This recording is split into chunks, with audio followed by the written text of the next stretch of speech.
Today's project was never a project that I really intended to do, but many of you in my weekly Wednesday live streams suggested something like this, and honestly, after thinking about it for a little while, you were right.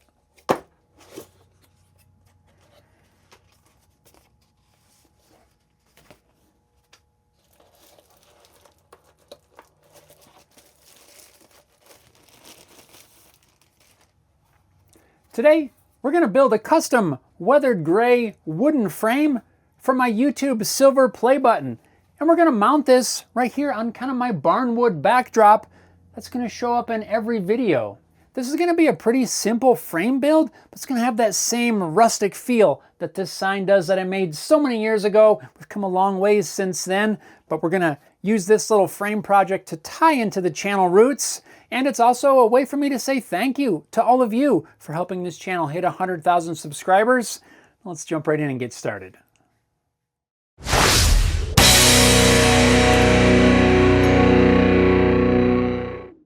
What's going on, everyone? Welcome to this episode of Home Built Workshop. Before we jump in and build the frame for this play button, I again want to take a second and say thank you to all of you for being so supportive of the channel, all of your likes, comments, subscribing to the channel, all of that. I appreciate it so much. And it's because of you that we even have this thing to build a frame for in the first place. And for that, I want to say thank you for being a subscriber to the channel. I believe I started this channel in 2011, so that was a long time ago. We've done a lot of videos since then and really have come a long ways. But at that time, I never really even imagined that hitting 100,000 subscribers was even going to be an option. Yet here, so many years later, here we are. And it's all thanks to you. Whether you're a new subscriber, you just recently found the channel, or maybe you've been a long-time subscriber, been following for years and years. Either way, I want to say a huge thank you to all of you for all of your support throughout these past years. I truly, truly am thankful, and I'm glad you're here. So with that being said, let's clear the deck and build this frame.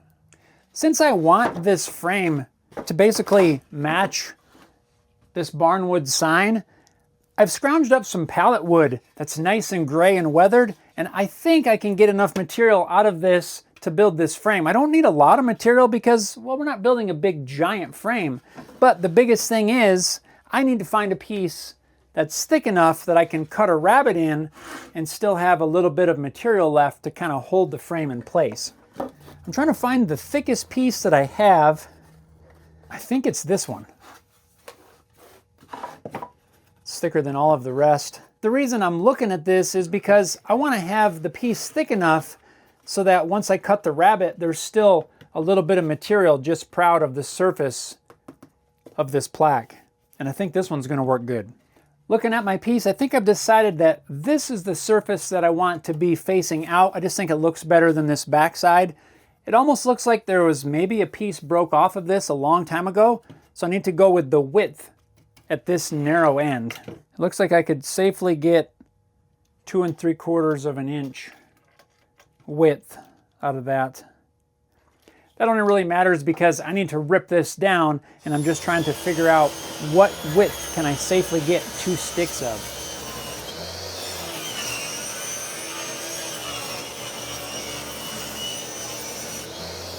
Now this board has a little bit of a round over on there, and since we've cut this piece on both sides, now this doesn't have that round over. I want the round over to be the outside edge of the frame, so now we're going to add this round over at my little mini drill press router table.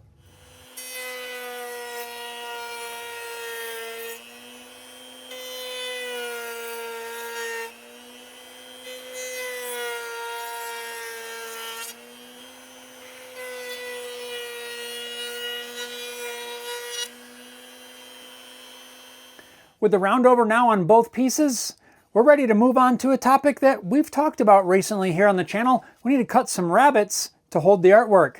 I'm going to show you 2 different ways of cutting rabbets. One method is going to be using this cool rabbet plane that we made in a recent episode. Link down below in the description. You can check that out.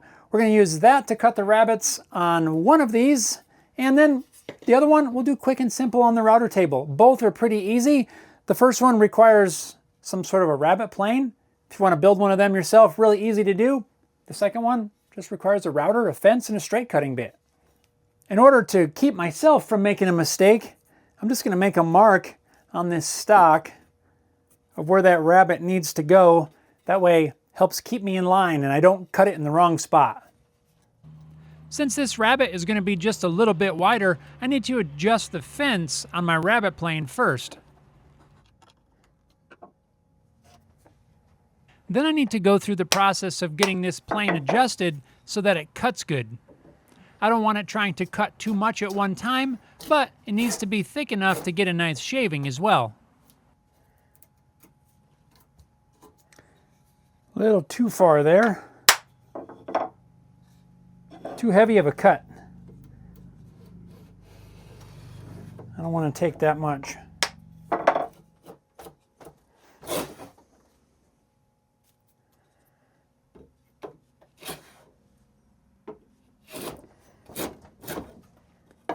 I am going against the grain on this piece. I think I'm going to use this one for the router table. And we'll try this one. I misread the grain, I think, on that other one.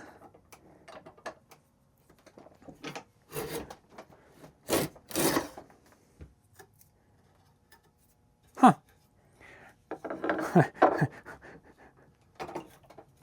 Well, it looks like both of these pieces I have cutting against the grain, which doesn't work really well for this little router plane here, but I still want to show you how this should work. So I'm going to grab another piece of scrap, basically the same stuff, and show you how these cuts should go.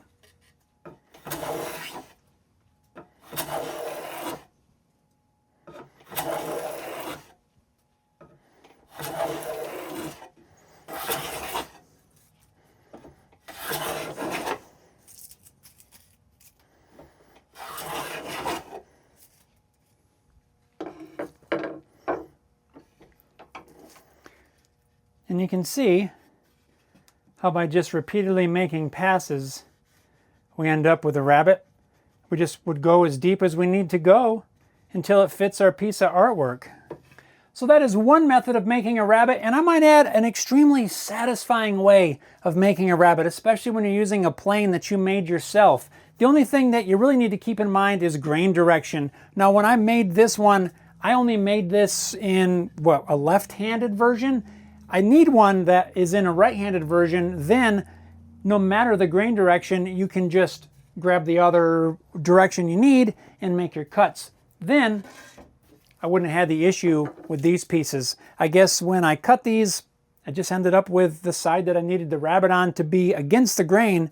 And since this is only one direction, I can't just flip it around the other way. So, I guess that's one thing you need to think of. If you're going to make one of these, you might want to make two. Just batch them out. Just make one in reverse. Now we can move over to the router table where I've got a straight cutting bit and my fence set up, and we'll cut the rabbits in these pieces.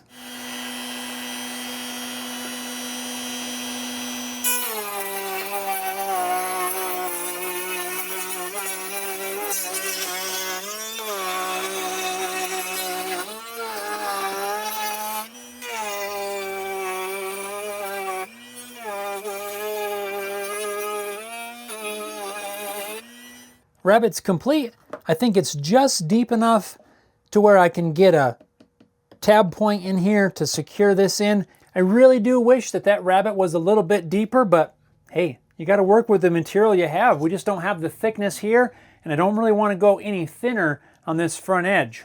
I believe now we're ready to bust out the picture frame miter sled and start cutting these pieces to length.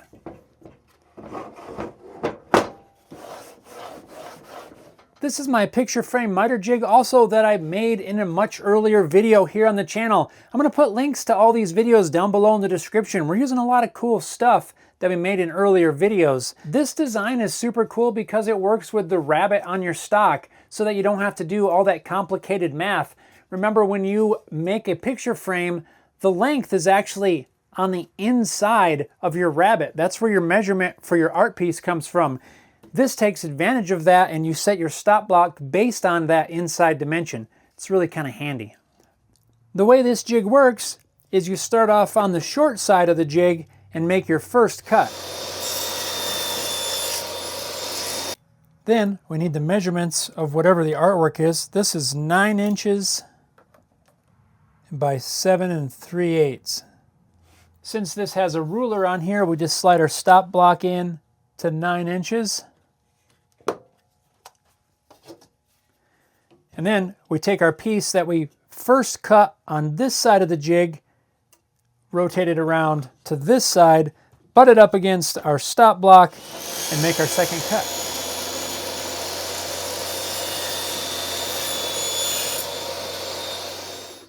Now just make the other 9-inch cut using that same setting.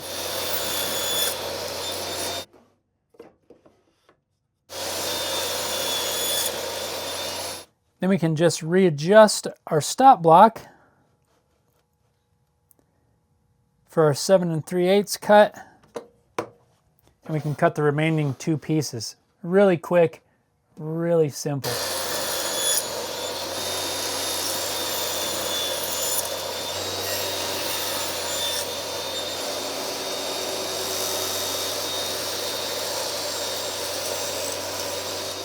And now I've got my band clamp set up. It's glue time.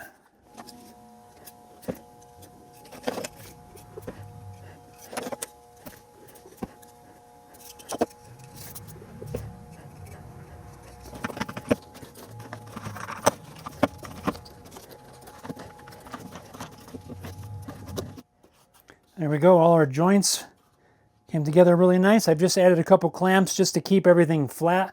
I don't want anything to kind of rack back and forth. We'll just let that dry.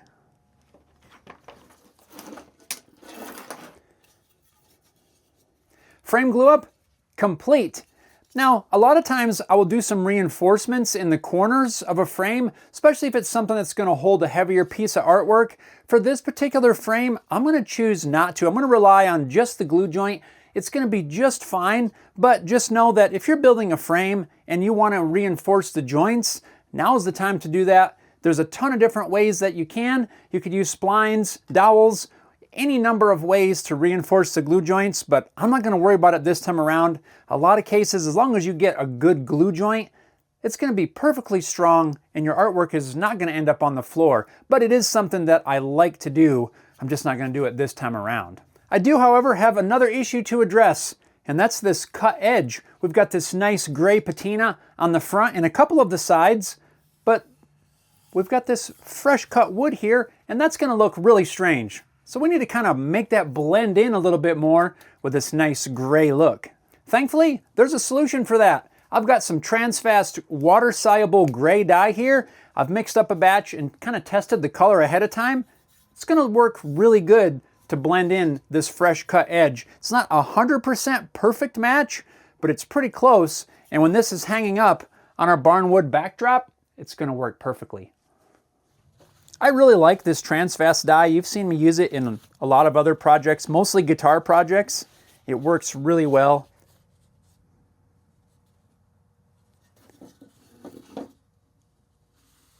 I found in testing this that it will take a couple of applications because it goes on kind of light. I'm just going to kind of blot it in here around some of the joints too, where some of this material has kind of splintered out. This is just going to help it all blend together. So right now, it looks a little weird because the wood is wet and the dye is not quite dry and the colors don't quite match. We're just going to let this dry for a little while, and if I need to apply another coat, we'll definitely do that, but it makes a huge difference once it's had some time to dry. Once the dye has dried, hopefully you can tell that it's a pretty good color match. We don't have those really white raw wood anymore. It's going to look awesome. Super cool. Now, really, we're ready to finish assembling this. Now, if you're yelling at your screen going, whoa, hold on, what about a finish? Well, really, I decided to go with no finish for this frame.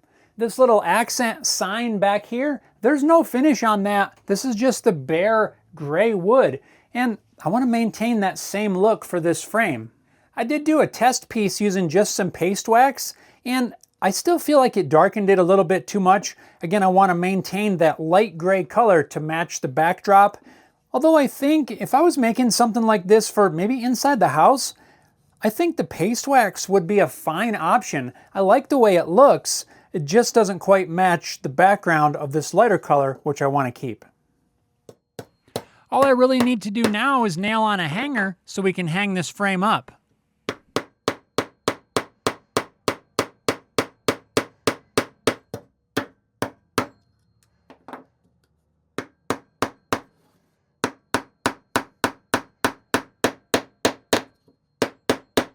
And now we drop in the plaque. And I'll install a few flex points to hold it in place. I've got to be a little bit careful here because, again, I don't have quite enough depth on this frame. So I'm going to sort of put them in at an angle and then I can bend them over.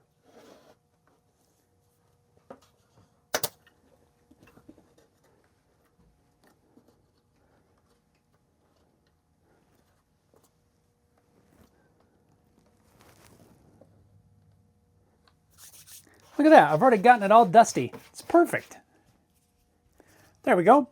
Now, frame's held in place securely. There's only one thing left to do.